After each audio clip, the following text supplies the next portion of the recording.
Welcome to True Health Tuesday, and the truth will set you free.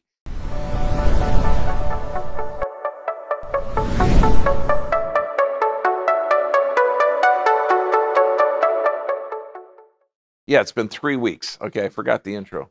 Okay, this one, viruses and germ theory. Now, this is for some of my friends in Thailand, and, now short on the side, long on the top.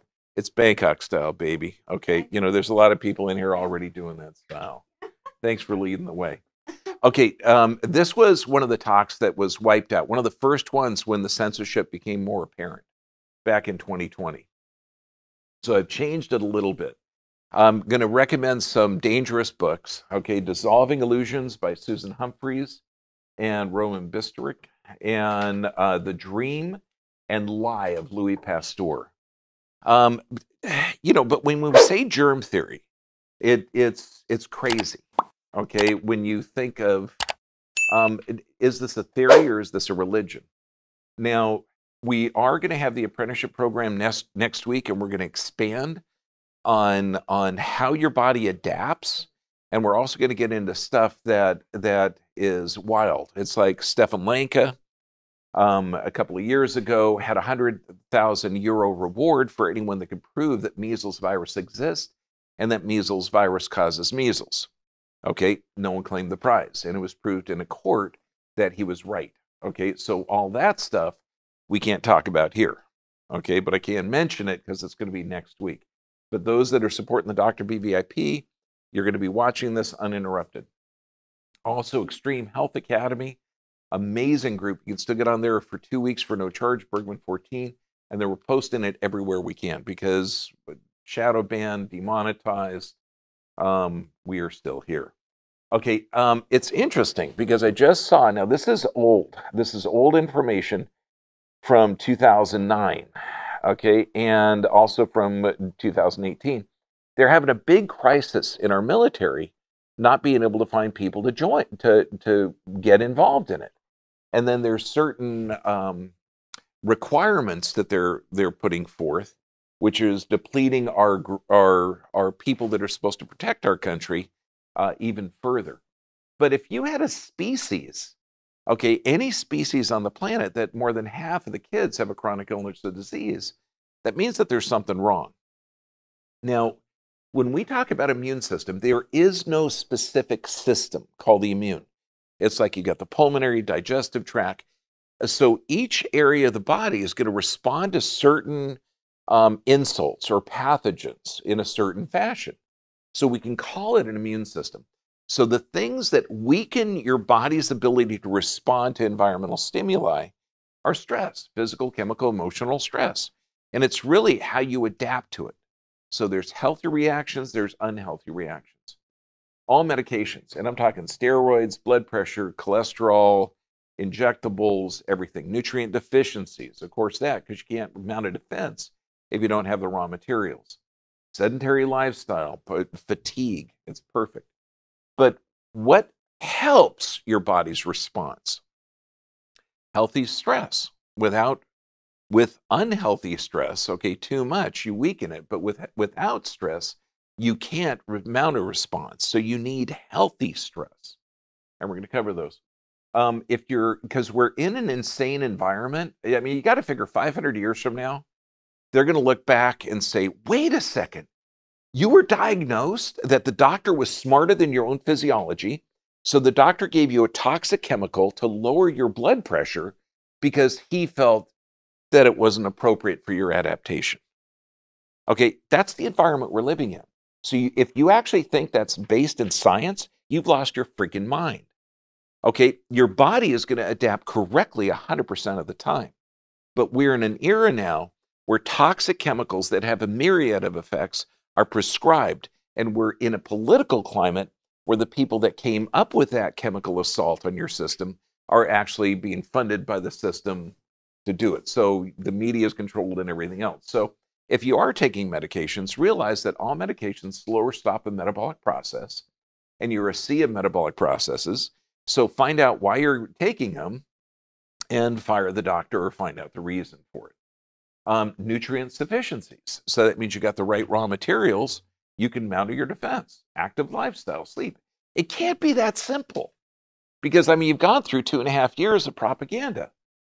So we've got two people, one that says germs cause disease, another says germs are always there. It has to do with your immune system, disease tissue, rather than being cause of the disease. Now, this would be a great time to bring up the death rates of different issues over the last 2.5 years, which I can't. Okay, but let's just go this. Okay, so now you may have heard that this person is a super spreader. No, I'm not pointing at you. No, no. I would be self-conscious too. I'm pointing in between all three of you. Okay, but super spreader, what does that mean? That means that one person could give it to another person, then that person can give it to two more, and then soon it goes all over the place. So you got to be careful. Okay, now, not only is that completely ignorant, okay, because it assumes that 100% susceptibility, but it also assumes that this stuff spreads like wildfire. And just, because right now, people are throwing a brick at their computer, pulling their hair out and saying, no, that's what Fauci says. Okay, well, okay, 10 people walk through a forest. They all get bit by ticks. They happen to be in Lyme, Connecticut. Do they all get Lyme disease? No. So what's the difference? Okay, 100 people go through a swamp. They all get bit by mosquitoes containing malaria. Do they all get malaria? No. And this is how I walk doctors through that are stuck in the paradigm that a germ is going to cause disease. Let me get that cancer-causing agent, Perel, over here, because I want to destroy the normal flora on my skin, and I want to have it pierce my skin so I can weaken my immune system, because that's what everybody else is doing. You understand that's insane? This can't happen. It never can. If you could talk about Ebola, okay, you got a couple of things with certain pathogens. They can be either really infectious and not that deadly, or really deadly and not that infectious. Okay, and there are people that recover from Ebola. But just know that this is impossible. This can't happen. Okay, not with the way human beings work. Now, this area I had to censor. Okay, hopefully this will get by everyone. But you've got certain diseases, okay, that from nutrient deficiencies, and certain diseases like smallpox, polio, diphtheria, pertussis, and measles that you may have an opinion of. Okay, well, let's look at the actual facts. And we're going to look at polio. Because what do the zealots, and now realize I'm not talking about scientific discussion, because 100 years from now, they're going to be looking back at your interventions. Okay, was this intelligent or was this insane? Okay, just think of this. Okay, but what did the zealots say? Well, these interventions, they wiped out smallpox, they wiped out polio. Okay, with no data to support that. So let's just look at it. Polio killed about 1 in 100,000. That means that you had a 99.999% chance of not dying from polio. Okay, and it's an enteric disease that's been around for thousands of years. Measles, 1 in 500,000. Or the average person had a 99.9998% chance of not dying. Okay, now I know what you're thinking of. If these diseases were not that deadly, where did the panic come? We're going to go into that in the second part. Pertussis, now 1 in 77,000. That means that the average person had a 99.997% chance of not having an issue with it. Tetanus, 1 in 200,000. Okay, now this was in the 1940s. It's interesting that the wound care, and this was before the tetanus vaccine, okay, it actually dropped the death rate to where it was almost nothing, or 99.999%. Can you see the difference? Mumps, rubella, diphtheria, chickenpox, hepatitis B, HIV, all of these things, over 99.9% of the population is not going to have an issue with. They won't die. So you might think, well, where's the advertisement coming from? It's interesting. I went to the CDC site because back before, and this is really hard to go back in time, And I mean back in time, pre-2020. Whoa, I know your head just blew up. I can't think back that far. Okay, so I went to the CDC site because we used to be concerned about an epidemic that's affecting, I don't know, what is it? 1 in 100, 1 in 60, 1 in 50. Okay, kids, it was called autism. Okay, and now no one's talking about that because they're panicked about something that 99.9% of the population won't have an issue with. So I went on the CDC site just a few minutes ago, and I found out that they've been compiling data every 2 years since about 2000, except it stopped in 2018. There's no 2020, there's no 2022 data. Why? I don't know. But it turns out that it started in 1 to 1 in 50, 150. In 2018, 1 in 44. In California, it's 1 in 24 children have this devastating neurologic disorder that's wiping him out. Now, this has nothing to do with any, you know, supposition for it. I'm just showing you data. Okay, where this comes from, we can't talk about because science, even though it's a discussion, you can't even mention this. Okay, now, so let's look at a virus. What is a virus? A virus is not alive. It's a well-organized molecular parasite. That means that you have viruses on your skin, in your intestinal tract, on your eyes, all around you, and it's not a living organism, it's a well-organized molecular parasite. That means that parasites, they have to grow on weakened tissue. Okay, they don't grow on healthy tissue. This is why when we went over the recovery and infectious rates of that, 99.99% of the population isn't going to have an issue. 45% of your DNA is viral in origin. Why is that? What's the purpose of this? Your double-stranded DNA is a virus hotel. Viruses are responsible for two critical important functions, variation and adaptation. Yes, it is the virus behind much of what is termed evolution. So think of this. So our species is found from the desert to the Arctic. Okay, I know climate change will kill us all. Okay, our species is found from the desert to the Arctic. Okay, unless you're a psychotic person that only watches TV. Okay, so now how do we live that way? Well, every time we're together, we share information. Okay, I share all of my environment, you share all of your environment, so that if you come to my world, you can live. I come to your world, you can, I'll live. And so this sharing is partly sharing proteins and amino acids, and that's what it is.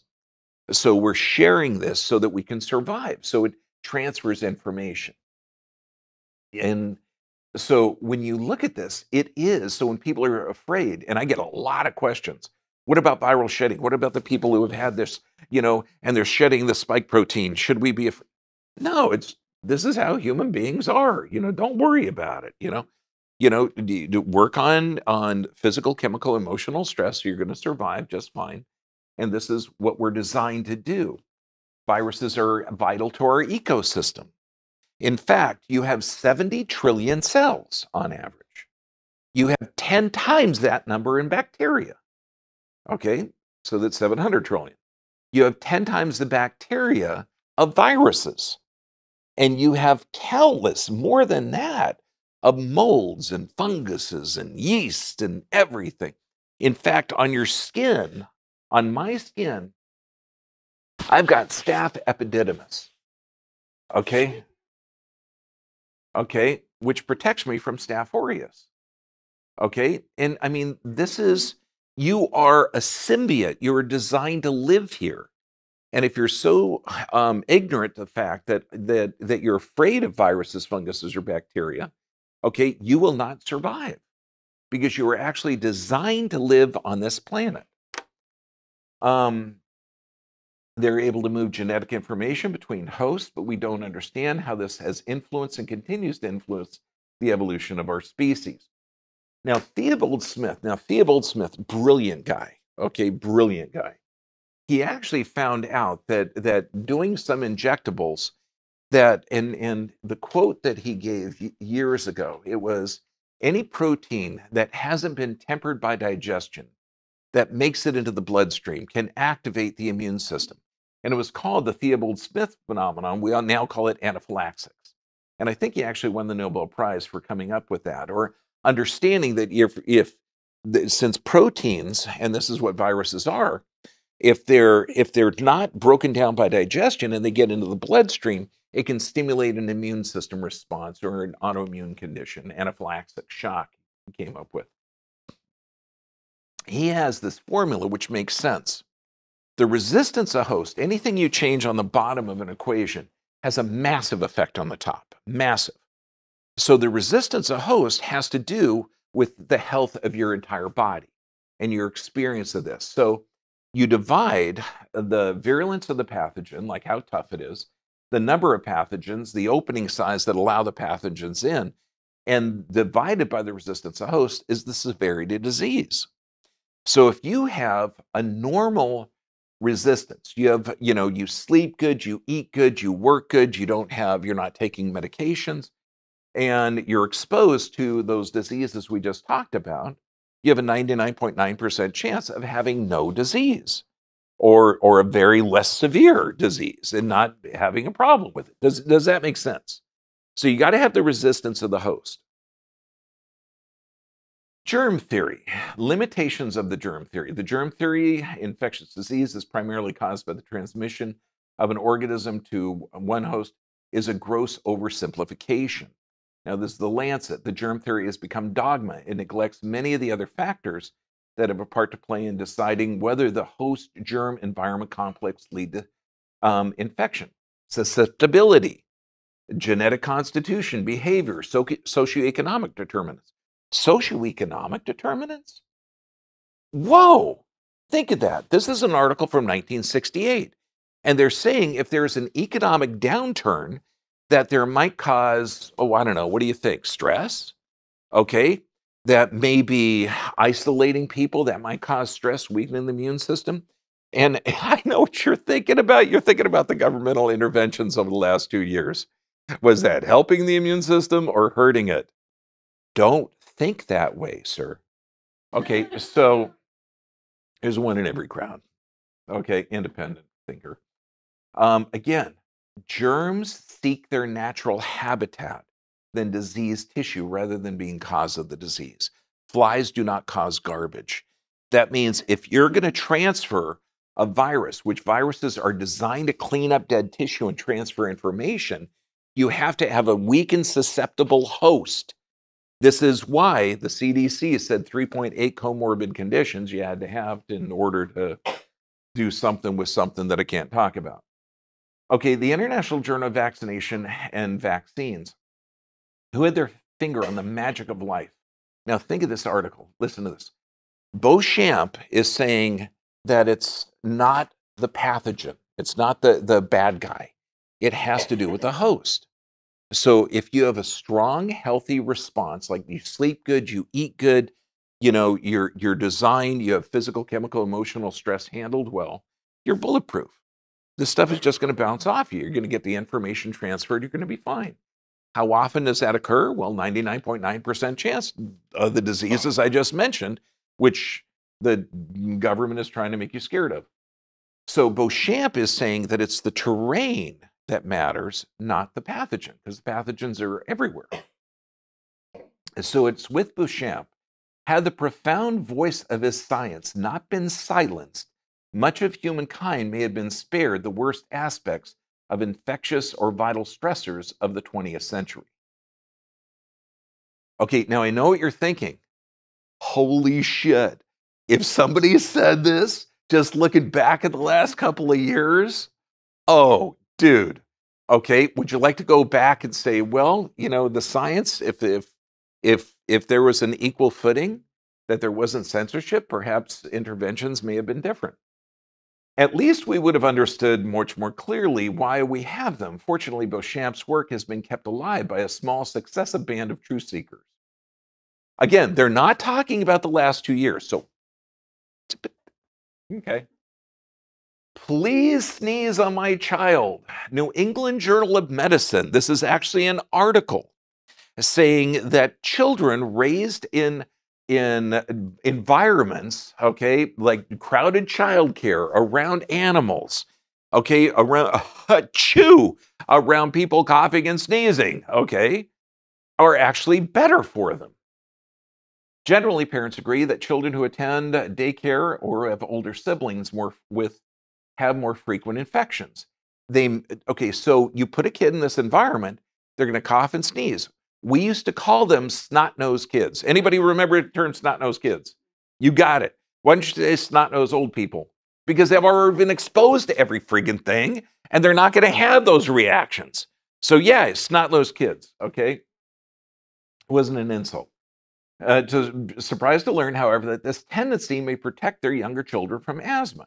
Questions remain concerning the interplay of host characteristics, the timing and nature of microbial and viral exposures, and a myriad of other environmental factors with regard to the development of asthma. So how often, how exposure? So we go back to the Theobald-Smith formula. You keep the kids healthy and let them play. I know that's how you were raised. That's how you were raised. It's called normal. Okay. Advances in basic science by providing insight into naturally occurring events that can change epidemiologic features of a disease. Those of us who share the furtive guilt of having left a marginally ill toddler at daycare also find these findings offer a sense of relief. Perhaps we're only doing our part to restore the Th1, Th2 balance that stem from the rising tide of asthma and allergic diseases. So by dropping your sick kid off at childcare, you're helping all of the children. Okay? I know. I'm just saying, can you imagine telling this to the freaked out parent in Orange County? Okay, just for the heck of it. Okay. It's like, blasphemer, give me the Purell. Okay, so this is what your body does. If you have a weakened immune system, so now let me see, a virus, it's not alive, it's a parasite, so you'd have to have dead tissue somewhere in your body. Now, around every orifice you got mucous membranes there. Okay, and this is a friggin' magnet to attract anything up there. Okay, so if you have dead tissue because you are a sick person and you're not healthy and you slept poorly and all the other stuff, then the pathogen is going to be walled off by the mucus. This is what mucus does. Of course, if you're psychotic and you're watching television, you're going to take some of those drugs to decrease the swelling in the mucous membranes and even decrease the mucus, even though that's your first line of defense. Then you develop a what? I know, good. It's a hint. I would do this all the time when I was teaching. Okay. They'd say you weren't fair, bullshit. Fever. Okay. Why? It's your first response, because for every 1 degree increase in temperature, the speed of your immune system doubles. Viruses, funguses, and bacteria die at a higher temperature. It's an intelligent response. And so when people say, well, what's my child has 100 fever, 101. And I said, okay, cool. Throw the thermometer away, because obviously your panic is going to scare the child. But if I have 103 fever and I'm shivering, what do I need? I need a freaking blanket. If I have 101 fever and I'm sweating, what am I trying to do? Cool off. Use observation. Use what your frigging grandmother did and the last 10,000 generations. If you're shivering, you're trying to heat your body up. Use common sense. Increase mucus production, that's fantastic. Eliminate the dead, that means diarrhea, coughing, sneezing. What do we say? Better out than in, baby. Okay. And this is how you do it. Here's out of the Journal of Allergy and Clinical Immunology. Children who ran a fever during their first year were less likely to develop allergies later in life. Wait, children who ran a fever in their first year were less likely to develop allergies later in life. We have a sea of allergy problems because of reaction to foreign proteins. Fever stimulates rapid production of blood cells. Research shows letting a fever run its course will reduce the length and severity of illness and colds. Oh my God, it's trusting the body is designed to live here. The brain has integral regulatory mechanisms that prevent fevers caused by infections from running higher than 105 to 106 degrees. The body temperature has to get over 108 degrees to cause damage. And that's only like locking a kid into a hot car in the summertime. And we actually have certain ways to deal with cancers where we artificially raise the blood temperature to 107 that destroys a lot of the pathogens, which you don't really need to do if you just work with a regular immune system. So wow, that's amazing. Yeah. Okay. This is all the stuff I got to tell parents and freaked out husbands and wives. Now, genes. Okay. So you're designed to live here. You're designed to have thousands of bacteria and viruses on you. Without those thousands of bacteria, viruses, and funguses, you die. So you are a symbiote. So you have a genetic makeup to be on this planet. You don't have to be afraid of other people. But epigenetics, that's control above the genes. Mismanaged, disorganized epigenomes lead to disease. Well, what would do that? Well, epigenetic changes. It turns out when you're in a psychotic environment where you're altering someone's physiology with a chemical, yes, that's called medical care. It's called the pharmaceutical industry. Yes, I know they run the media and they run the government. Okay, just settle down. Okay, I'll be turning the box over in the FEMA camp and keep going on this. Okay, but it turns out that cholesterol-lowering drugs, antidepressants, blood pressure drugs, contraceptives, anti-inflammatories, all the stuff that you would give somebody if you're smarter than their own physiology. Okay, I know, it hurt. It hurt to get that truth, didn't it? Okay. Well, it turns out permanent changes in the epigenome. Good God, what could that do to a population? Particularly one where 54% of their children have a chronic illness that they'll never recover from. It can cause heart disease, cancer, mental disorder, obesity, diabetes, leukemia, bipolar, schizophrenia, and many, many more. So are these interventions altering future generations? Wow. Well, antibiotics weaken the immune system. Wait a second, antibiotics, that's a poisonous mold. Okay, Fleming came up with, okay, because he left a sandwich on a board somewhere and a piece of moldy bread got down there. Antibiotics, how many times? And they don't work against viruses. Why would somebody use that? Well, for one, if you've got a sick kid and your doctor goes in and says, look, have the fever run its course, give the kids some vitamin D3, some vitamin C, bundle them up when they're shivering and cool them off when they're sweating. Okay, you'd say, bull, I'm not going to pay you a dime for that. My mother told me that before I came over. You understand? So the doctor has to spend money or give you a prescription. Okay, now antibiotics have no effect on viruses that cause colds. Over $1 billion in prescriptions, 2.9 billion in over-the-counter drugs. So what do you think those drugs are doing? They're reducing the fever. They're weakening the immune system response. None of them are helping the situation. Steroids suppress the immune system. You reduce the fever. You're causing it weakens the immune system. Double-blind placebo-controlled trial to study the effects of over-the-counter anti-fever medications on viral shedding and response. It weakens your immune system response. Then you've got the chemical assault. Okay, genetically modified organisms. Have you ever heard of an intervention in agriculture or medicine that has gone out of control? Okay, like, oh, I don't know, glyphosates. It's safe and effective. No, that's not what they say about it. Okay, sorry. Okay, it's just an herbicide and a mineral chelator that happens to give us a swath 500 miles on either side of the Mississippi called the cancer belt now, because it is a cancer-causing agent that they've proven in court. Mineral chelator, patented antibiotic, which destroys the gut flora. But don't worry. A lot of the organisms, like they have Bt toxins, and this was a great idea. Okay, you have a corn plant, so you're going to turn the pollen poisonous. So any insect that eats that pollen will have their gut destroyed. And you're concerned that what if people eat the corn? No, it's only for cattle food. Don't worry about that. No, it's generally recognized as safe. That's called a GRAS label, so you don't even need to test it. Here, you got a campaign? No problem. Just pass it, baby. I know you're on that committee. Okay, this is the psycho world. Well, they found this Bt corn.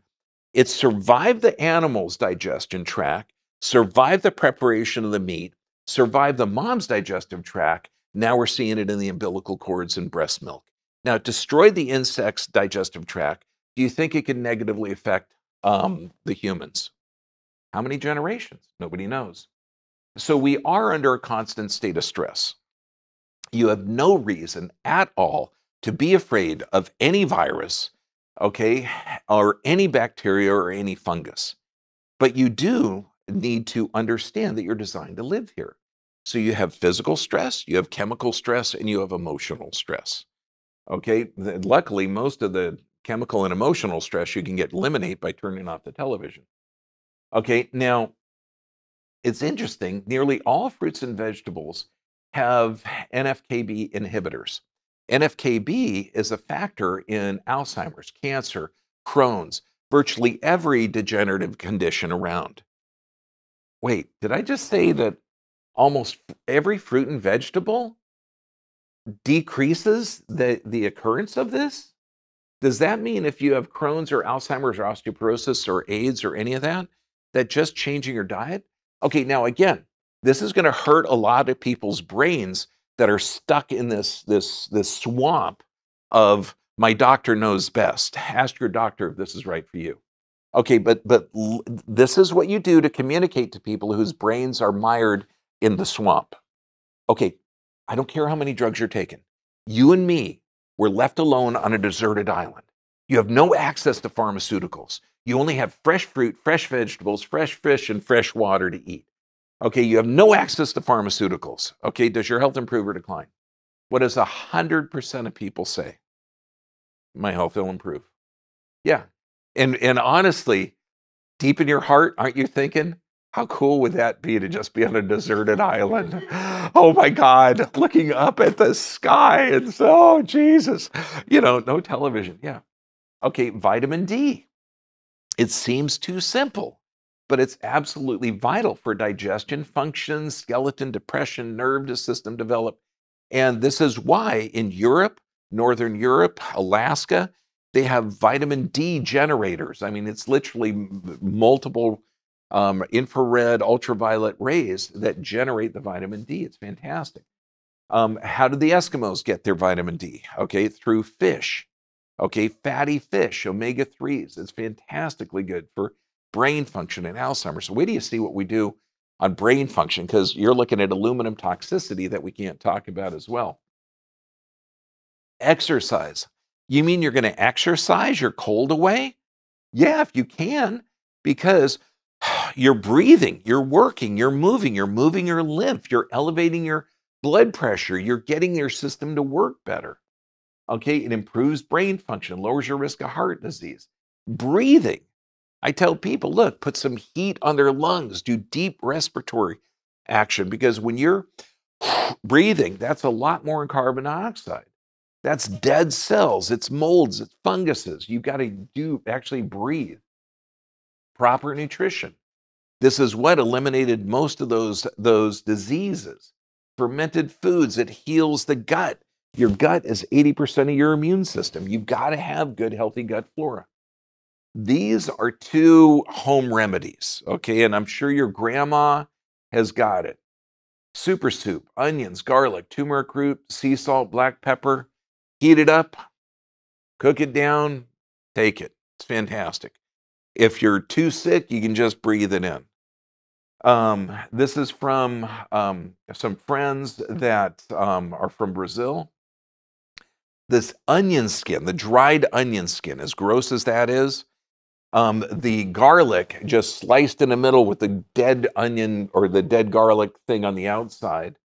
A lemon peel, you squeeze the lemon in there and throw it in the whole thing in there. A little bit of honey, and you pour boiling water over it, let it sit for 5 minutes. Amazing. Amazing.